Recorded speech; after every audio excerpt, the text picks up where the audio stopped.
Hello दोस्तों, आज है 6 जनवरी 2026 दिन मंगलवार का, हिंदी तिथि माघ कृष्ण तृतीया। और आइए बात करते हैं आज के मुख्य समाचार, बड़ी खबरें, देश और दुनिया का ताजा अपडेट लेकर हाजिर हो गए। किसान भाइयों के लिए, युवाओं के लिए, सरकारी कर्मचारियों के लिए, माताओं और बहनों के लिए, पढ़ने वाले बच्चों के लिए, आम जनता से जुड़े कई महत्वपूर्ण फैसले जानने वाले हैं। देश के अलग अलग राज्यों की ओर से, सरकारों की ओर से महत्वपूर्ण अपडेट आए हैं। खबरों की शुरुआत करेंगे आप लोगों के प्यार और आशीर्वाद के साथ। इस वीडियो को आप कर दीजिएगा दोस्तों लाइक और शेयर, ताकि हमें ज्यादा से ज्यादा मोटिवेशन मिलता रहे और हर रोज हम ऐसे ही ताजा अपडेट आपके लिए लेकर आते रहें। तो प्लीज आप वीडियो को लाइक और शेयर जरूर कीजिएगा। बटन ही तो दबाना है दोस्तों, दबा दीजिएगा, उससे हमें खुशी मिलती है। और खबरों की शुरुआत में जैसा कि आपको मालूम है, हम चौंकाने वाली खबरों से शुरुआत करते हैं। अभी हाल ही में आपको मालूम होगा, इंदौर में 900 किलो मिलावटी सौंफ पकड़ी गई थी और 400 किलो खसखस। इंदौर में खाद्य विभाग ने बड़ी कार्रवाई की थी, अभी हाल ही का ये अपडेट है। और एक गोदाम को भी सील कर दिया गया था। आजकल देश में हर दिन कहीं न कहीं से खाद्य पदार्थों में मिलावट की लगातार खबरें हम देख रहे हैं। सौंफ में भी आर्टिफिशियल कलर की मिलावट के मामले सामने आए, तो इसलिए खाद्य पदार्थों को लेकर आप विशेष सावधानी बरतें। इधर आपको बताएं, मध्य प्रदेश इंदौर में जहरीले पानी की वजह से 17वीं जान चली गई है। 17 लोगों ने अब तक जानें गंवा दी हैं। 20 नए मरीज भी सामने आए हैं। इंदौर के भागीरथपुरा में 17वीं मौत हो गई है। दूषित पानी पीने से जान गंवाने वालों की संख्या रविवार तक 16 थी,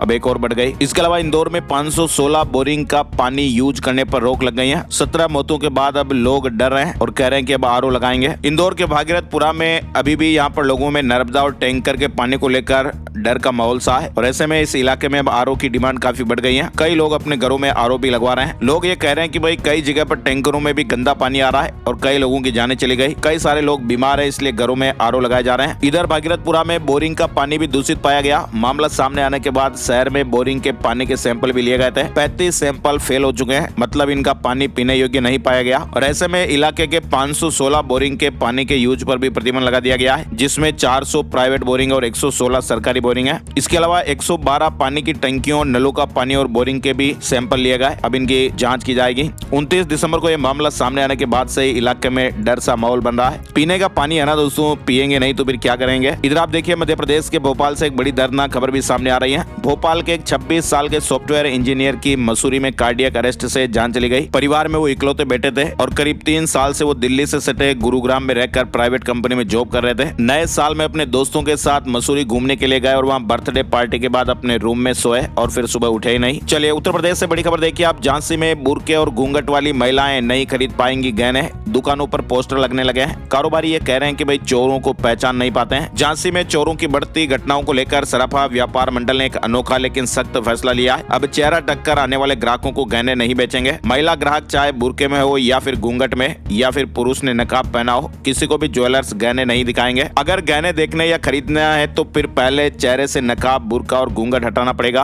और इसको लेकर व्यापारियों ने अपनी दुकानों के बाहर पोस्टर भी लगाए हैं। इस मामले में सराफा व्यापारी कह रहे हैं कि भाई जब से सोना चांदी के रेट बढ़े ना, तब से चोरी की घटनाएं काफी बढ़ गई हैं। पुरुषों के साथ साथ महिलाएं भी चोरी कर रही हैं और मुंह टक्कर आते हैं तो ऐसे में चोर सीसीटीवी से भी पकड़े नहीं जाते है ना। और एक बड़ी खबर आप राजस्थान टोंक से देखिए। इस इलाके में लगातार आपको पता ही होगा, जेसीबी से खुदाई में एक गड़े धन के रूप में गड़ा निकला था, लेकिन इस गड़े को लेकर एक बड़ा रहस्य पर्दाफाश हुआ है। दरअसल एक फर्जी तांत्रिक है, उसने जमीन में ये गड़ा था और उसमें फर्जी नकली सोने की ईंटें रखी गई थी। ये लोगों को ठगने का काम करता था। नकली सोना बेचने की फिराक में ये पकड़े गए और उस खुदाई वाले मामले का भी भंडाफोड़ हो गया। ठगी करने के लिए ये जमीन में गड़ा दबा देते थे और उसमें फर्जी तरीके से ईंटें, जो पीतल तांबे से बनी हुई रहती थी, ऐसी ईंटें रखकर उस पुराने घड़े टाइप बनाकर जमीन में गाड़ देते थे और फिर लोगों को बेवकूफ बनाते थे। तो ये भंडाफोड़ भी हो गया है। इसके अलावा आप देखिए, राजस्थान में पंचों के मनमाने फैसले पर कलेक्टर को नोटिस जारी हुआ है। मानवाधिकार आयोग ने कहा कि स्मार्टफोन यूज बैन सिर्फ महिलाओं पर, ये तो लैंगिक भेदभाव हुआ ना। 14 दिन में इस मामले को लेकर रिपोर्ट मांगी गई है। अभी हाल ही में आपको पता होगा, राजस्थान के जालौर में पंचों ने 15 गाँव की बहु बेटियों के स्मार्टफोन यूज को लेकर बैन लगाया था। हालांकि फिर समाज ने बैन हटा भी दिया, लेकिन फिलहाल ये मामला भी चल रहा है ना। और आंध्र प्रदेश में ओएनजीसी के तेल कुएं से गैस का रिसाव हो गया। ब्लास्ट के साथ आग भी लगी। 3 गाँव खाली कराए गए। इसके अलावा आप देखिए, राजस्थान के अजमेर से एक बड़ी खबर। ठग ने खुद को सीबीआई का अधिकारी बताकर 57 लाख रुपए ठग लिए। 13 दिन तक डिजिटल अरेस्ट रखा। रिटायर्ड अधिकारी को मनी लॉन्ड्रिंग केस में गिरफ्तारी का डर दिखाकर ये ठगी की गई और अलग अलग ट्रांजैक्शन के जरिए करीब 57 लाख रुपए हड़प लिए गए। फिलहाल जांच चल रही है। इधर आप देखिए, झारखंड से बड़ी खबर। एआई से चलने वाला है स्मार्ट टॉयलेट। 10 रुपए के सिक्के से इसका दरवाजा खुलता है। टॉयलेट के अंदर छेड़छाड़ करते ही ये लॉक हो जाता है दरवाजा और खुद फ्लश होगा, दुर्गंध भी नहीं आएगी। झारखंड की राजधानी रांची को स्मार्ट सिटी बनाने के लिए खुले में शौच से मुक्त करने के लिए मॉड्यूलर बायो टॉयलेट बनाए गए हैं, लेकिन रांची नगर निगम ने ने एक कदम आगे बढ़ते हुए शहर में पहला आर्टिफिशियल इंटेलिजेंस यानी AI आधारित टॉयलेट लगा दिया। इधर बड़ी खबर देखिए आप, सोमनाथ पर गजनवी के आक्रमण के 1000 साल, मोदी ने लिखा, ये विध्वंस नहीं हमारे स्वाभिमान की गाथा, मिटाने वाले खत्म हो जाते हैं। इसके अलावा देखिए आप, गुरुग्राम में दूसरे के आधार कार्ड और पैन कार्ड से लोन ले लिया गया, बिना बायोमेट्रिक के आधार कार्ड में नंबर बदलवा दिया, OTP का दुरुपयोग किया। गुरुग्राम में गांधीनगर के रहने वाले एक व्यक्ति के आधार कार्ड और पैन कार्ड पर फर्जी लोन लेने का यह मामला सामने आया है। 20,000 रुपए का फर्जी लोन लिया गया। चलिए बड़ी खबर आप देखिए, सुप्रीम कोर्ट ने राजस्थान हाई कोर्ट के एक फैसले को बरकरार रखते हुए बड़ा निर्णय दिया है। अब आरक्षित वर्ग के वे उम्मीदवार जो सामान्य श्रेणी की कट ऑफ से ज्यादा नंबर प्राप्त करते हैं, उन्हें ओपन कैटेगरी में ही माना जाएगा। कोर्ट ने डबल बेनिफिट के तर्क को खारिज करते हुए योग्यता को सर्वोपरि बताया है। सुप्रीम कोर्ट ने आरक्षण के मुद्दे पर यह बड़ा फैसला सुनाते हुए राजस्थान हाई कोर्ट के फैसले को बरकरार रखा है। इसके अलावा देखिए, भारत ने ईरान को लेकर ट्रेवल एडवाइजरी जारी की है और कहा कि गैर जरूरी यात्रा से बचें। भारत सरकार ने वैश्विक तनाव के चलते भारतीय नागरिकों को ईरान की गैर जरूरी यात्रा टालने की सलाह दी है। इधर देखिए, केरल में बर्ड फ्लू का प्रकोप सामने आया है। H5N1 के 11 मामले सामने आए हैं। पोल्ट्री फार्म और स्वास्थ्य विभाग में हड़कंप समझ गया है। World Organisation for Animal Health यानी विश्व पशु स्वास्थ्य संगठन ने इसकी जानकारी दी है। ये मामले खास तौर पर अलापुझा और कोटायम जिलों के फार्मों में पाए गए। इधर आप देखिए, सुप्रीम कोर्ट ने अजमेर शरीफ दरगाह पर केंद्र सरकार और प्रधानमंत्री द्वारा सालाना उर्स में चादर चढ़ाने से रोकने वाली अर्जी खारिज कर दी है। कोर्ट ने कहा कि ये अर्जी न्याय संगत नहीं है। अजमेर शरीफ दरगाह में प्रधानमंत्री की चादर चढ़ाने का विरोध सुप्रीम कोर्ट ने जो याचिका चल रही थी उसको खारिज कर दिया है। बैंक हड़ताल को लेकर सबसे बड़ा अपडेट आ रहा है। बैंक कर्मचारियों के संघ 27 जनवरी को राष्ट्रव्यापी हड़ताल की धमकी दे रहे हैं और वे 5 डेज वीक यानी 5 डे वीक की मांग कर रहे हैं। 27 जनवरी को राष्ट्रव्यापी हड़ताल की धमकी दी गई। इसके अलावा देखिए आप, देश में 10 करोड़ नौकरियां मिलेगी, उद्योग जगत के दिग्गजों ने प्लान बनाया। भारत में कार्यशील आयु की जनसंख्या प्रतिवर्ष लगभग 1 करोड़ 20 लाख की दर से बढ़ रही है। फिलहाल ताजा अपडेट यह रहा कि उद्योग जगत के दिग्गजों के एक समूह ने सोमवार को 100 मिलियन जॉब्स नामक एक राष्ट्रीय पहल की शुरुआत की है। इधर बड़ी खबर आप देखिए, ब्रिक्स को बर्बाद करने की तैयारी, 5 देशों पर कंट्रोल चाहता है अमेरिका। अभी हाल ही में आपको पता होगा वेनेजुएला के साथ अमेरिका ने क्या किया। वेनेजुएला में अमेरिकी कार्रवाई के बाद डोनाल्ड ट्रंप ने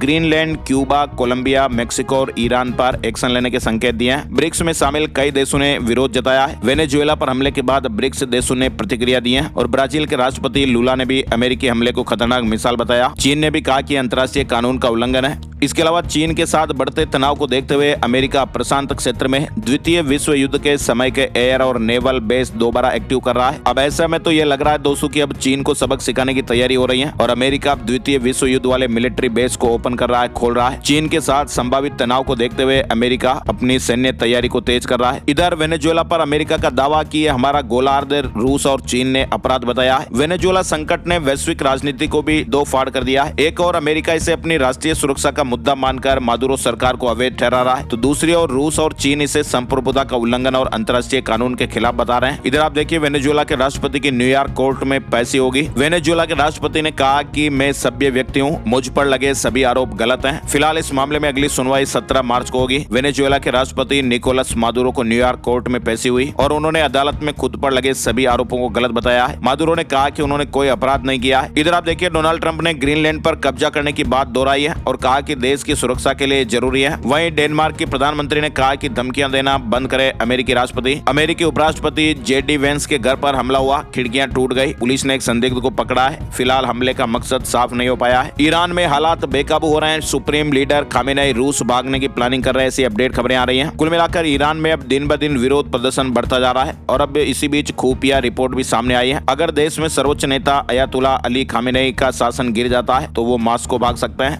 विरोध प्रदर्शन की ईरान में आग सुलगती जा रही है। इधर आप देखिए, असम और त्रिपुरा में भूकंप के झटके महसूस किए गए। रिक्टर स्केल पर इसकी तीव्रता 5.1 मापी गई है, तो ये काफी तीव्रता का भूकंप आया। साथ ही आप देखिए, 2026 के लिए भारतीय सेना का रोड मैप भी तैयार है। शॉर्ट, मीडियम और लॉन्ग टर्म में प्लानिंग हो रही है। आर्टिफिशियल इंटेलिजेंस यानी AI और डेटा डिजिटल नेटवर्क से अगली जंग होगी। ऑपरेशन सिंदूर के तहत पाकिस्तान के साथ 88 घंटे की जंग के विश्लेषण के बाद सेना ने अब महत्वपूर्ण बदलावों की रूपरेखा तैयार की है। इधर आप देखिए, बांग्लादेश ने IPL का प्रसारण बैन कर दिया। है। मुस्तफिजुर को लीग से बाहर किए जाने पर यह फैसला लिया गया। पाकिस्तान में एक पंजाबी महिला सरबजीत गिरफ्तार हो गई है। भारत डिपोर्ट करने की तैयारी हो रही है। सिख जत्थे के साथ गई थी, नूर हुसैन बनकर मुस्लिम व्यक्ति से निकाह किया। चलिए बड़ी खबर आप देखिए, ईपीएफओ को लेकर ये बड़ा अपडेट आ रहा है। पीएफ को लेकर मतलब 15,000 रुपए की सैलरी लिमिट बढ़ाने पर विचार करें सरकार। सुप्रीम कोर्ट ने बड़ा आदेश दिया है। सुप्रीम कोर्ट ने कहा कि 11 साल से बदलाव नहीं हुआ है, 4 महीने में फैसला लेने के निर्देश दिए गए हैं। कोर्ट ने कहा कि पिछले 11 साल से इस लिमिट में कोई बदलाव नहीं हुआ है, इसलिए सरकार को अगले 4 महीने के भीतर इस पर फैसला लेना चाहिए। फिलहाल आपको पता ही है 15,000 रुपए से ज्यादा मंथली सैलरी पाने वाले एम्प्लॉय इस सोशल सिक्योरिटी स्कीम के अनिवार्य दायरे से बाहर हैं। 11 साल से सैलरी की लिमिट 15,000 रुपए पर स्थिर है। इसके अलावा देखिए आप, शशि थरूर ने कहा कि मैं कभी पार्टी लाइन से नहीं भटका, 17 साल से कांग्रेस में हूँ, सभी से अच्छे संबंध है, लोग मेरी पूरी पोस्ट नहीं पढ़ते हैं। सैमसंग ने दोस्तों दुनिया का सबसे बड़ा टीवी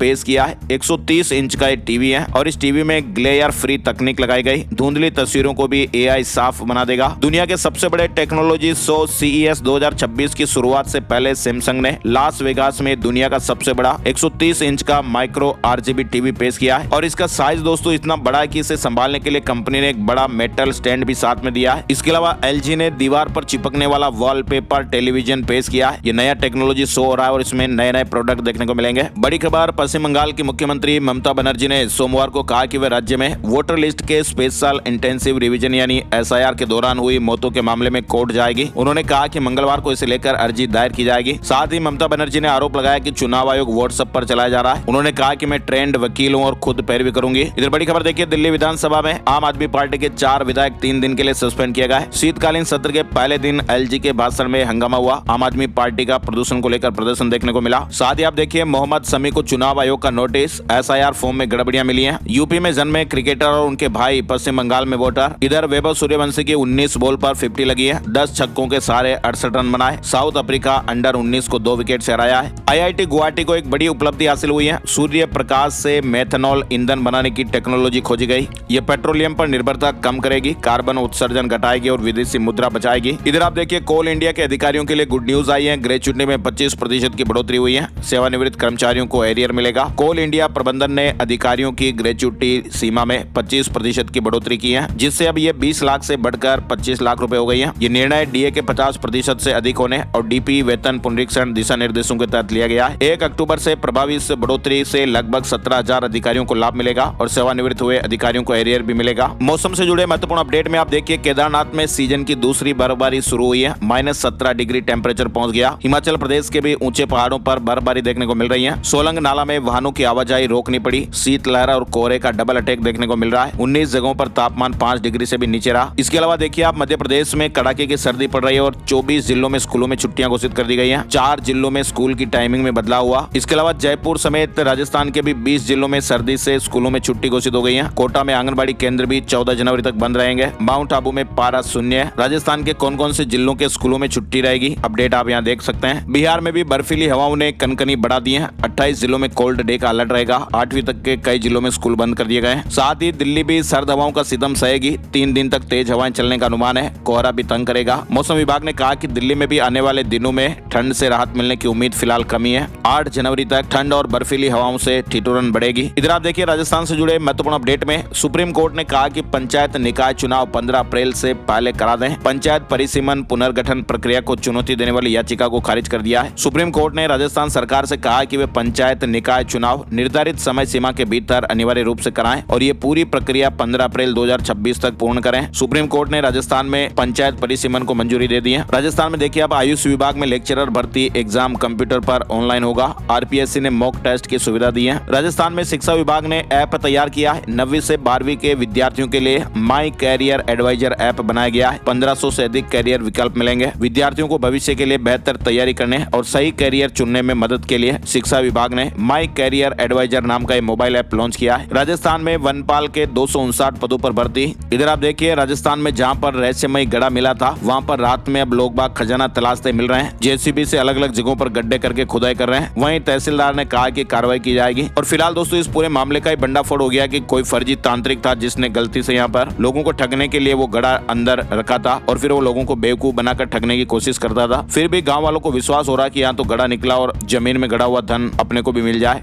तो ऐसे में कई लोग रात के समय में वहाँ खजाना तलाशते देखे जा रहे हैं। इधर आप देखिए, उदयपुर में किसानों ने गधों को गुलाब जामुन खिलाए। यूरिया यूरिया के बैग की तस्वीर पर माला पहनाई, फूल चढ़ाकर शोक भी मनाया। उदयपुर में यूरिया की कमी को लेकर सोमवार को किसानों ने अनोखा प्रदर्शन किया। जोधपुर हाईकोर्ट में शनिवार को काम करने का विरोध देखने को मिला है। वकीलों ने आक्रोश जताया। अदालती कामकाज भी प्रभावित रहा, सुनवाई तक नहीं हुई। जयपुर में आज मीटिंग होगी। साथ ही आप देखिए, रूस और आर्मेनिया से पाकिस्तान होते हुए राजस्थान आए 10,000 गिद्ध बीकानेर में डेरा डाला है। बीकानेर शहर के पास इन दिनों दुनिया भर से आए गिद्धों यानी वल्चर ने डेरा डाल रखा है। मंगोलिया, कजाकिस्तान और रूस समेत कई देशों से पाकिस्तान होते हुए करीब 5,000 किलोमीटर का ये सफर तय करके राजस्थान आए हैं। बीकानेर में डेरा डाल रखा है। इधर जोधपुर रेवाड़ी एक्सप्रेस 17 जनवरी तक आंशिक रद्द रहेगी। दोहरीकरण के चलते लोहारू तक ये ट्रेन चलेगी। जोधपुर से भी 45 मिनट लेट रवाना होगी। उदयपुर संभाग से 1,000 बुजुर्ग जगन्नाथपुरी के लिए रवाना हुए। राजस्थान सरकार की ओर से बुजुर्ग श्रद्धालुओं के लिए शुरू की गई जगन्नाथपुरी दर्शन योजना के तहत सोमवार को राजस्थान के चित्तौड़गढ़ से एक विशेष ट्रेन रवाना की गई और इस ट्रेन में करीब 1,000 बुजुर्ग यात्री सवार हुए। बॉलीवुड फिल्म मेकर विक्रम भट्ट को राजस्थान हाईकोर्ट से राहत नहीं मिली है। FIR रद्द करने से इंकार हो गया। वहीं आप देखिए, राजस्थान में अपनी मांगों को लेकर जयपुर की सड़कों पर उतरेंगे टीचर। OPS में देरी और जर्जर भवन के मुद्दे पर महारैली होने वाली है। पूरे राजस्थान से शिक्षक आएंगे।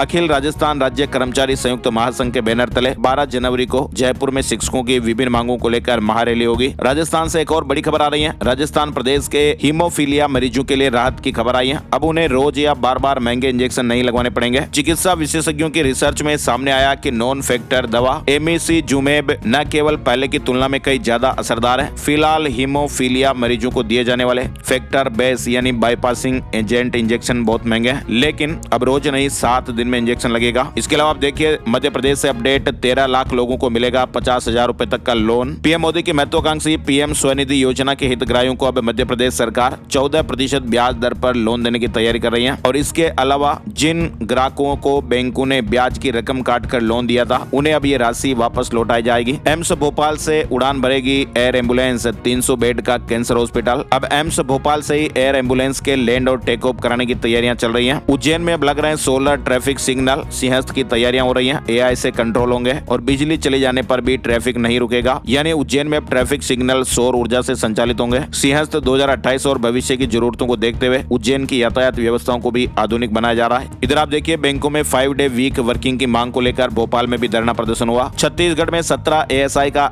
SI के पद पर प्रमोशन हुआ है। सभी अलग अलग जिलों में पोस्टेड हैं। पुलिस मुख्यालय से आदेश जारी हुआ। इधर आप देखिए, छत्तीसगढ़ से एक और खबर परीक्षा पे चर्चा को लेकर आई है। 81,000 से अधिक पेरेंट्स ने रजिस्ट्रेशन कराया है और छत्तीसगढ़ फिलहाल देश में अव्वल। उत्तर प्रदेश से महत्वपूर्ण अपडेट में आप देखिए, यूपी पुलिस भर्ती में एज लिमिट 3 साल बढ़ गई है। योगी सरकार ने बड़ा फैसला ले लिया है। 32,679 पदों पर यह भर्ती चल रही है। मुख्यमंत्री योगी आदित्यनाथ ने 32,679 पदों पर पुलिस भर्ती में अभ्यर्थियों को बड़ी राहत दे दी है। अभ्यर्थियों को आयु सीमा में 3 साल की छूट दी है। साथ ही आप देखिए, उत्तर प्रदेश के CM योगी आदित्यनाथ सोमवार को दिल्ली दौरे पर आए। उन्होंने PM मोदी से मुलाकात की। SIR के आंकड़े लेकर PM मोदी से मिले। मंत्रिमंडल विस्तार पर भी चर्चा होने की खबरें हैं। साथ ही आपको बताएं, उत्तर प्रदेश में आज SIR का ड्राफ्ट जारी होगा। वेबसाइट पर भी लिस्ट अपलोड की जाएगी। उत्तर प्रदेश की मतदाता सूची का मसौदा आज मंगलवार को प्रकाशित किया जाएगा। उत्तर प्रदेश में जरूरतमंदों को आसानी से ब्लड मिल पाएगा। ब्लड बैंकों का नेटवर्क तैयार होगा। लखनऊ मंडल से इनिशिएटिव शुरू होने वाला है। इधर आप देखिए, उत्तर प्रदेश में वृंदावन में RSS की महत्वपूर्ण बैठक। 10 जनवरी तक चलने वाली इस बैठक में शताब्दी वर्ष के लिए संगठन विस्तार और हिंदू सम्मेलनों की रूपरेखा समेत कई मुद्दों पर चर्चा। उत्तर प्रदेश में देखिए, मई जून में शुरू होगा जनगणना का पहला चरण। 6 लाख कर्मचारियों की तैनाती होगी। उत्तर प्रदेश की 14 जेलों में अब ड्रोन से सुरक्षा निगरानी की जाएगी, जबकि 22 जेलों को बॉडी वार्न कैमरे और 58 जेलों को सोलर लाइट मिलेगी। प्रयागराज में 8वीं तक के स्कूल 15 जनवरी तक बंद रहेंगे और इस अवधि में शिक्षक और अन्य स्टाफ विद्यालय और कार्यालय में उपस्थित होकर अपने कार्य निर्वहन करेंगे। लखनऊ में कक्षा 8वीं तक के स्कूल 8 जनवरी तक बंद। कक्षा 9 से 12वीं की कक्षाएं सुबह 10 से दोपहर 3 बजे तक लगेगी। मथुरा में पहली बार माध्यमिक शिक्षक संघ का प्रांतीय सम्मेलन। 8 से 10 जनवरी तक हजारों शिक्षक जुटेंगे। इसके अलावा देखिए आप, उत्तर प्रदेश के डिजिटल गांव में 30 जनवरी तक खुलेगी डिजिटल लाइब्रेरी। युवा घर बैठे ही सिविल सर्विसेज समेत कई प्रतियोगी परीक्षाओं की तैयारी कर पाएंगे। उत्तर प्रदेश के गाँव में पढ़ाई का माहौल बदलने वाला है। योगी सरकार 30 जनवरी तक सभी जिलों में IT उपकरणों की खरीद पूरी करके ग्राम पंचायत सचिवालयों में ये मॉडर्न डिजिटल लाइब्रेरी स्थापित करने जा रही है। लखनऊ में भी बैंक कर्मचारियों का विरोध प्रदर्शन देखने को मिला है। 5 डे वर्किंग की मांग की गई। 27 जनवरी को देश भर में बैंक हड़ताल का ऐलान हुआ। इधर आप देखिए, बेगूसराय में संयुक्त किसान मोर्चा ने सोमवार से कलेक्ट्रेट के सामने अनिश्चितकालीन धरना शुरू किया। किसानों ने बरौनी डेयरी में 100 करोड़ रुपए के घोटाले का आरोप लगाया है और ED या विजिलेंस आयोग से विशेष जांच कराने की मांग की है। साथ ही बिहार से आप देखिए, 9वीं से 12वीं तक के छात्रों को फ्री किताबें मिलेगी। हिंदी और अंग्रेजी दोनों माध्यमों में 88 लाख पुस्तकें छपवाई। नालंदा में डिजिटल फसल सर्वे की डेट बढ़ गई है, अब 9 जनवरी के बाद शुरुआत होगी।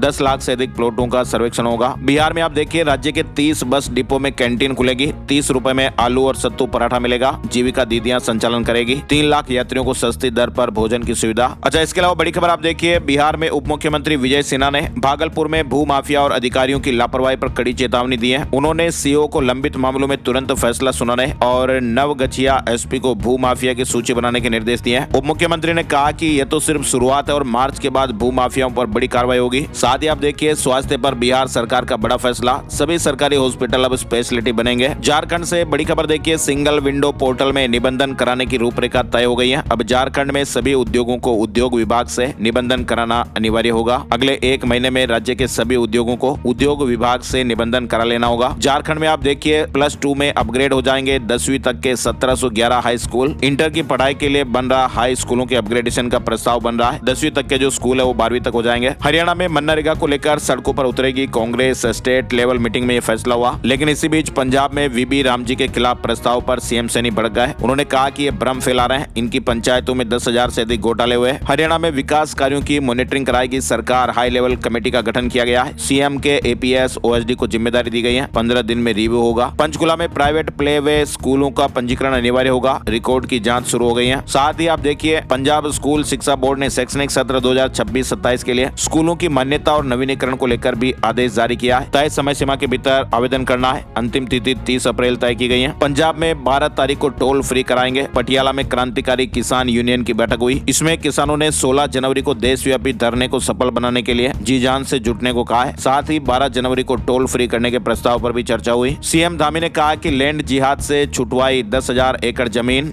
उत्तराखंड से जुड़ा बड़ा अपडेट आप देखिए, 600 अवैध मजार गिराई, मदरसा बोर्ड खत्म किया। उत्तराखंड के सीएम पुष्कर सिंह धामी ने IANS न्यूज एजेंसी के शब्दोत्सव कार्यक्रम में राज्य की बदलती डेमोग्राफी, लैंड जिहाद और शिक्षा सुधार पर अपनी बात रखी। हिमाचल प्रदेश में पटवारी बनने के लिए 24 दिन में 70,000 से अधिक आवेदन आए हैं। अभी आंकड़ा और बढ़ेगा। महिंद्रा की नई SUV 7XO लॉन्च हो गई है। कीमत 13,66,000 रुपए। वहीं सेकंड जनरेशन किया सेल्टोस भी भारत में लॉन्च हो गई है। शुरुआती कीमत 11 लाख रुपए के लगभग। साथ ही बिहार में आप देखिए एस्टेट का रिजल्ट जारी हो गया है। 2,56,000 विद्यार्थी पास हुए हैं। शेयर मार्केट न्यूज अपडेट में आपको बताएं, सेंसेक्स 322 अंक गिरकर 85,439 के स्तर पर बंद हुआ। निफ्टी में 78 अंकों की गिरावट रही और ये 26,250 के स्तर पर बंद हुआ है। सोने चांदी के भाव में आप देखिए 10 ग्राम 24 कैरेट सोने के भाव 1,386 रुपए बढ़कर 1,36,168 रुपए पर पहुंच गया है। 1 किलो चांदी की कीमत 2,513 रुपए बढ़कर 2,37,063 रुपए पर आ गई है। और अब चलते चलते एक नजर आज का राशिफल। आज 6 जनवरी मंगलवार को मेष राशि वालों को नए मौके मिलेंगे और नौकरी में ट्रांसफर की खबर भी मिल सकती है। साथ ही मिथुन राशि वालों को अपने से बड़े लोगों की मदद मिलेगी, फायदा भी होगा। कन्या राशि वालों को प्रॉपर्टी के मामलों में फायदा मिल सकता है। धनु राशि वालों को बिजनेस में निवेश से फायदा होगा। मकर राशि वालों को नया बिजनेस शुरू करने या फिर लोन लेने का योग बनेगा। मीन राशि वालों को रुका हुआ पैसा वापस मिल सकता है और इसके अलावा बाकी राशियों पर सितारों का मिला जुला असर रहेगा। आज के मुख्य समाचार के वीडियो में फिलहाल बस इतनी खबरें। वीडियो को आप लाइक और शेयर जरूर कीजिएगा। वीडियो पूरा देखने के लिए आपका दिल से शुक्रिया और बहुत बहुत धन्यवाद। एक नए वीडियो में नई जानकारी के साथ फिर मिलेंगे। तब तक के लिए जय हिंद, जय भारत, वंदे मातरम।